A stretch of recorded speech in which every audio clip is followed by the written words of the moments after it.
the black beggar girl pleaded with a millionaire, "Please marry my mother." Then he stopped in the middle of the Manhattan sidewalk, dropping the documents he was carrying as he stared in disbelief at the 8-year-old girl in front of him. "Me? What'd you say?" James Mitchell, CEO of Mitchell Holdings, had never been approached by a street child with a marriage proposal. Executives hurried past them, completely oblivious to the scene unfolding on the busiest corner of the financial district. "My mother needs help," the girl, Ruby, repeated. She held out a crumpled piece of paper, her dark eyes burning with determination and a disturbing intelligence. "You seem like a good person. Everything about her is written here." James, a 45-year-old real estate billionaire, froze when he heard the name. The girl whispered next, "Her name is Diana Foster. She works cleaning offices at night." That name hit James like a punch in the stomach. 15 years ago, Diana had been his classmate at Harvard Business School, brilliant, ambitious, and completely in love with him, until the day he betrayed her in the most cowardly way possible, stealing not only her groundbreaking research, but destroying her dreams in the process. "Diana Foster," James repeated, his voice laced with shock and guilt. Ruby tilted her head, studying him curiously. "She mentioned my name?" Ruby shook her head. "She doesn't know I'm here, but I saw your picture in her yearbook. She always talks about how you were friends a long time ago, before everything went wrong." The girl paused, eyes fixed on James's face. "She never tells me exactly what happened, but sometimes she cries when she looks at that picture." James felt the world spin. For 15 years, he had convinced himself Diana had moved on, maybe even found success in another field. The idea that she was cleaning offices, possibly in his own building, while he built a billion-dollar empire on top of her work, was unbearable. "Why do you think I should help?" he asked, struggling to keep his emotions in check. Ruby unfolded the crumpled paper and began reading, her voice steady with the seriousness of a child who had grown up too fast. "My mother works 3 jobs. During the day, she cares for elderly people at Sunset Manor Nursing Home.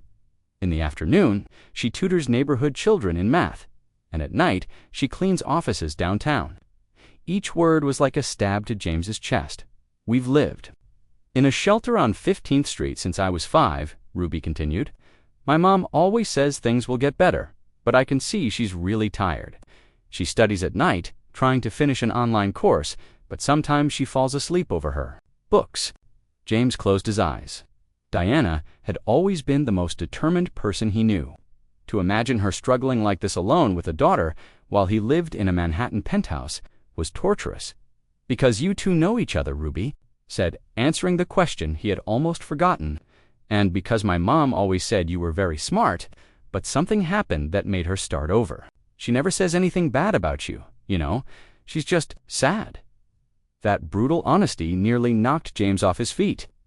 Ruby didn't know she was talking to the man who had destroyed her mother's life, who had stolen her dreams, and left her with nothing.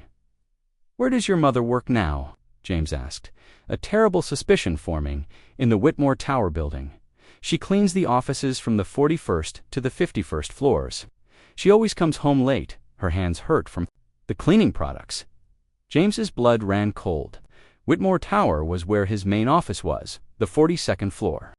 Diana had been just a few feet away all these years, cleaning the very offices built with money that should have been hers. While he closed million-dollar deals, she quietly scrubbed floors in the same building, unseen. "She always comes home with a sore back and swollen feet," Ruby continued, "but she never complains. She says honest work is good work, even when it's hard." James's voice was barely a whisper. "How did you find out about me?" "I found her yearbook under the bed when I was looking for socks. There was a picture of you two smiling. You had your arm around her, and she looked really happy." Ruby looked directly into his eyes. "I looked up your name on the library computer. You got really rich in real estate, didn't you? There are even articles about you in magazines." James nodded slowly, realizing this child was connecting dots that could unravel everything he had built. But more than that, she was offering something he never thought possible: redemption. "My mom is very proud," Ruby said, carefully folding the paper. "She would never ask for help, especially not from someone in her past. But I'm not proud, I'm asking, because she deserves better, and because..." Ruby hesitated, as if revealing something fragile. Sometimes I hear her crying in the bathroom, thinking I don't hear. Tears came without warning. They streamed down James's face as he realized the full extent of what he'd done, not just to Diana's career, but to her life. He had left her to raise a daughter in conditions no one should have to endure. "She talks about you fondly," Ruby added gently, noticing his tears. "She says you had big dreams together. Before things got complicated, maybe you can have big dreams again." James looked at this brave child who had walked miles through downtown Manhattan to find him. A mixture of panic, admiration, and a renewed determination surged within him. Ruby didn't know it, but she had just given him the most valuable opportunity of his life, a second chance, right there on that busy street corner, where executives rushed past chasing profits and power. James Mitchell realized he had spent 15 years building an empire of emptiness, while the only person who mattered was just beneath his feet. And her daughter, girl brave enough to confront a billionaire stranger, was offering him the key to redemption. If this story of courage and second chances touched your heart, don't forget to subscribe. Because what James would discover in the next few hours about Diana and Ruby wouldn't just change their lives. It would uncover secrets some billionaires would do anything to keep buried. That night, James canceled all his appointments and went up to his office on the 42nd floor of Whitmore Tower. For the first time in 15 years, he looked out the panoramic windows and tried to imagine Diana, just a few floors below, cleaning with the bruised hands Ruby had described. The irony was suffocating. Diana Foster, the brightest woman in his Harvard class, the mind behind the research that made him a billionaire, was working beneath his feet, literally and metaphorically. He opened his laptop and typed her name into the building's temp employee system. There she was, Diana Foster, employee of Sunrise Services, assigned to floors 40 to 50, night shift, salary $12 an hour. $12 an hour. Meanwhile, the company James built from her stolen research made $12 million a month. And suddenly, all the memories flooded back. Entire communities could be transformed through conscious real estate development. Diana had believed in that wholeheartedly. She had trusted James, sharing every detail of her research during long nights of collaboration when their dreams felt united. But then came the moment James had tried to forget for 15 years. The night he copied all of Diana's files from her computer. The morning he presented her groundbreaking project as his own to a wealthy investor searching for innovative ideas. The moment he received a check for $2 million for his revolutionary concept, Diana had found out 3 days later. James still remembered the look on her face when she confronted him. It wasn't anger. It was something far worse, heartbreaking pain. "How could you do this to me, James? I trusted you with everything." But James played dirty. Leveraging his family's influence at Harvard and the power of his new wealth, he accused Diana of plagiarism.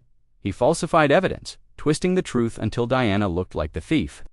The word of a white man from an old money family outweighed that of a black woman from a working-class background. It wasn't a fair fight. Diana was expelled, her academic career was destroyed, her reputation in tatters, and James used that initial $2 million to build Mitchell Holdings, a real estate empire now worth billions. Now sitting in his sleek Manhattan office, James stared out over the city as reality hit him like a freight train. While he convinced himself that Diana had moved on, she had actually been struggling to survive alone, raising a child in a shelter just floors beneath him. His phone rang. It was Miguel, his assistant. "Mr. Mitchell, I got the information you asked for on Diana Foster," Miguel said, his voice laced with hesitation. "I think there are some things you need to know." James straightened. "Go on." "She's not just cleaning offices, sir. She's been investigating." James froze. "About 3 years ago, she started gathering evidence about unethical development practices in low-income neighborhoods." "What kind of evidence?" James asked, already fearing the answer. "Bribes to city council members, forced displacement, falsified environmental reports." Miguel paused before delivering the final blow, and Sir Mitchell Holdings appears. In many of the documents, James's blood turned to ice. Diana wasn't just surviving, she was hunting. "There's more," Miguel added. "She earned a law degree through a night program 2 years ago. And she never signed a confidentiality agreement when she was expelled. Technically, she can still claim intellectual property rights to that original project. James dropped the phone. For 15 years, he believed Diana was silenced, defeated, forgotten. But she had been preparing, working 3 jobs. During the day, studying law at night, gathering evidence that could take down not just Mitchell Holdings, but the corrupt foundation of the city's real estate elite. And that little girl, the one who had walked up to him in the street and asked him to marry her mother, had unknowingly handed him a chance to do the right thing before. Diana exposed the truth to the world. As New York sparkled outside his window, James realized he was no longer in control. Diana Foster, the woman he betrayed, humiliated, and abandoned, had become the only person in the world capable of destroying everything he'd built. And his daughter had offered him a path to redemption, or ruin. But another fear gripped him.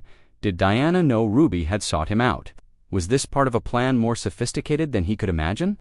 While James stayed awake at night trying to uncover the extent of Diana's plan, she worked quietly just 3 floors below, cleaning offices by night, secretly photographing confidential documents.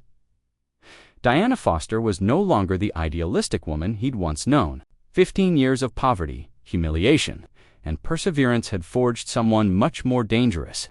She was now a woman with sharp legal acumen, a lifetime of patience and absolutely nothing to lose. The next morning, Ruby noticed the weariness in her mother's eyes.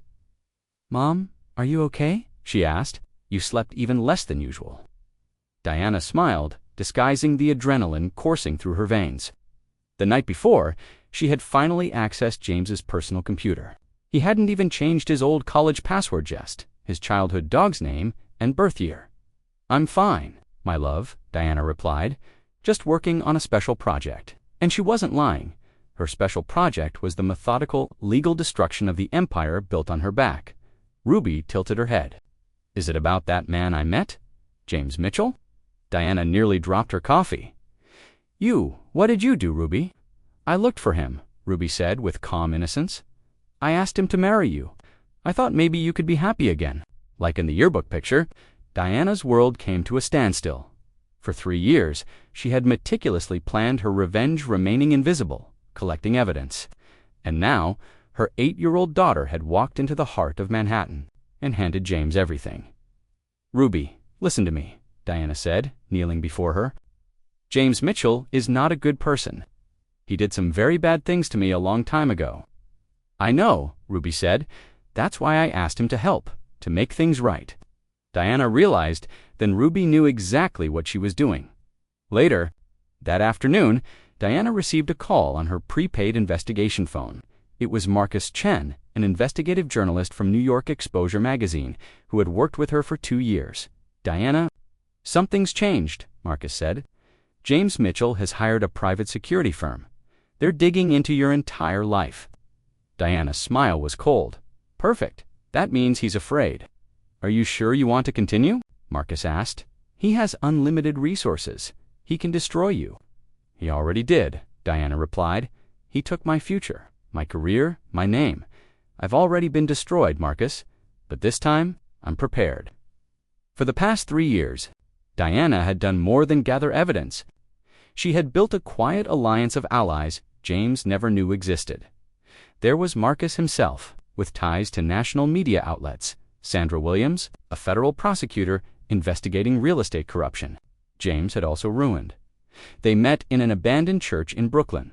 Thomas Reed, an accountant James falsely accused of tax fraud, Patricia Lopez, an architect whose designs were stolen and career blacklisted, David Kim, a young developer whose company was destroyed through fabricated violations. "He found out about you," Thomas told the group that night. "He's panicking." "Good," Diana said. "Panic means mistakes, and mistakes mean evidence." Patricia gave a bitter laugh. 15 years waiting for this. Are you sure the plan will work?" Diana opened a folder, thick with documents, photos, and audio recordings. "It's not a plan," she said. "It's a symphony, and each of you is an essential note." James had no idea that Diana had not only documented his financial crimes, but the entire corrupt web that sustained his empire, bribes, lies, displacements, all cataloged, verified, and ready to burn everything down. "Is the magazine ready to publish?" she asked Marcus. He nodded. 5 pages in the special edition on real estate corruption. But your daughter's involvement complicates things. If James thinks you orchestrated that meeting, he will suspect, Diana interrupted. And when he suspects, he'll come for me. And when he does, she smiled, a slow, dangerous smile that made the entire room go quiet. He'll discover that Diana Foster of 15 years ago is dead. The woman who replaced her, David asked softly. Diana turned to him, eyes calm and unyielding. She's someone much more dangerous. A mixture of admiration and concern filled the room. What if he tries to hurt you? Or Ruby? Someone asked. Diana didn't flinch. Then you'll find out that, besides being a lawyer, I've learned other skills over the past 15 years. Discreetly touched the recorder in her pocket, the one that now contained James Mitchell's own voice, admitting to multiple crimes during a late-night call she had overheard while cleaning his office. James Mitchell built an empire thinking. No one was watching, she said. But I've always been here, 3 floors below, cleaning up his mess, documenting every mistake he ever made. As the others left the church, Diana lingered behind. She pulled out Ruby's photo from her wallet, the source of her strength, her reason for fighting, even when everything felt lost. Ruby's bold move had accelerated their plan, and maybe that's what they needed. James was afraid now. He was unraveling. Soon, he'd discover the woman scrubbing his floors had become the only person capable of bringing down everything he had lied, betrayed, and stolen for Dot in the quiet of the church. Diana allowed herself a smile. After 15 years of cleaning up everyone else's messes, it was time to expose the biggest one of all. And this time, James Mitchell would be the one to lose everything. The game had begun the moment. Ruby handed him that crumpled piece of paper on a Manhattan sidewalk. What he didn't know was that the 8-year-old girl had just delivered the first piece of a puzzle Diana had spent years assembling, a puzzle that, when complete, would reveal the image of his downfall. James woke up on Monday morning with a knot in his stomach. All weekend he had tried to convince himself Diana was just a desperate woman working a cleaning job. But Ruby's determined gaze haunted him. At 9 a.m., Miguel, his assistant, burst into the office without knocking. Mr. Mitchell, we need to talk now. He handed James a tablet. New York Exposure just published a special report, 5 pages, on corruption in the real estate industry, and you're the main character. James felt the blood drain from his face as he read the headline. The Empire Built on Lies. How James Mitchell Stole Projects and Destroyed Lives to Become a Billionaire. The article began with a photograph of James and Diana at their Harvard graduation. Then came documents proof of how he had stolen her research. But that was just the beginning. Oh my God, he whispered, scrolling further. Photographs of bribes, recordings of compromising conversations, forged documents, fraudulent environmental reports, 15 years of criminal activity exposed, with surgical precision by someone who had spent every waking moment documenting it. The phone began to ring nonstop. Shareholders, lawyers, reporters. Everyone wanted answers James didn't have. How did they get all this? He asked, voice shaking. Miguel pointed to a line in the article. The evidence was gathered over 3 years by attorney Diana Foster, who worked at Mitchell Holdings. As a cleaning lady while secretly documenting the company's criminal activities, James dropped the tablet. Diana hadn't just been cleaning his offices, she had been dismantling his legacy, one document at a time. While he closed deals above, she was 3 floors below, turning his empire to ash. There's more, sir, Miguel said. The FBI's downstairs. They have a search warrant. James turned toward the window. Media vans were arriving. Reporters lined up outside. Cameras pointed at the building, ready to broadcast his fall. His phone vibrated. A text from an unknown number. Mr. Mitchell, this is Diana Foster. I think we need to talk. I'm in the lobby. James descended like a man walking to his own execution. There, in the lobby, stood Diana, longer a cleaner in uniform, but a poised professional in a sharp suit. Beside her stood Ruby, clutching a briefcase. Diana, James breathed, struggling for words. 15 years, James, she said. Calmly 15 years cleaning up the mess you left, literally and figuratively. 15 years watching you build an empire on my work while I struggled to give my daughter a future. He glanced at Ruby, who looked back with a mix of pity and purpose. You used your daughter to manipulate me. No, Diana corrected. Ruby acted on her own. She genuinely hoped you'd help.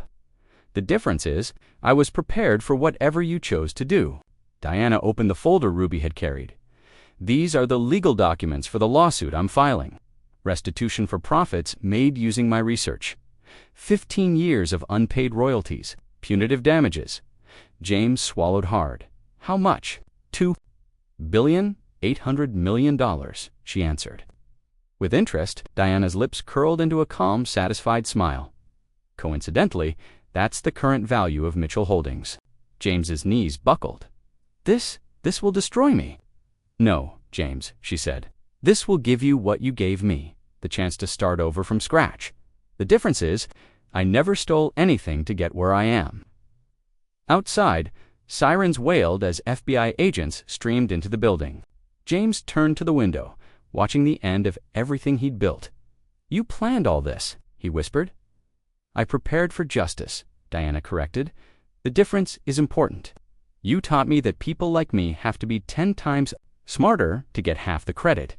So that's exactly what I became. Ruby stepped forward and held out her hand. You can still be a good person, she said. My mom always says it's never too late to do the right thing. James looked at Hertha, brave little girl who had changed his life, with one question. He didn't know if she had given him redemption or delivered his final judgment. As the federal agents closed in and the cameras rolled, James Mitchell realized something no adversary had ever made him feel before. Total, crushing defeat. Diana Foster had beaten him at his own game, but she had played for justice, not greed, and now, in the very building built on her stolen work. James finally understood. Some debts can't be paid with money. Some can only be repaid with truth 6 months later. Diana Foster walked through the halls of Harvard Business School not as a student, not as a victim, but as a guest speaker. She was there to lecture on ethics in business and social justice. The auditorium was packed. Students, professors, journalists, all eager to hear from the woman who had taken down one of the country's biggest real estate empires armed with nothing but grit, intelligence, and a cell phone camera. True revenge, Diana told the hushed audience, is not destroying the people who hurt you. It's building something greater than they ever imagined. In the front row sat Ruby, now 9. Wearing the uniform of Riverside Academy, the elite school once closed to people like her, Diana had used her $2.8 billion settlement to create the Foster Foundation for Social Justice.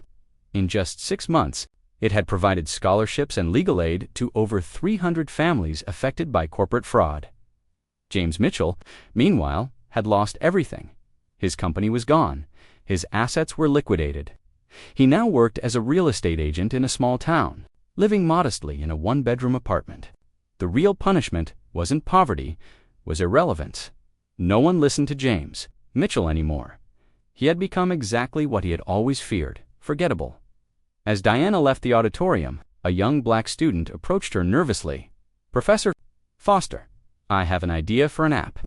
It could help communities document predatory gentrification. But I don't know if anyone will take it seriously. Diana smiled.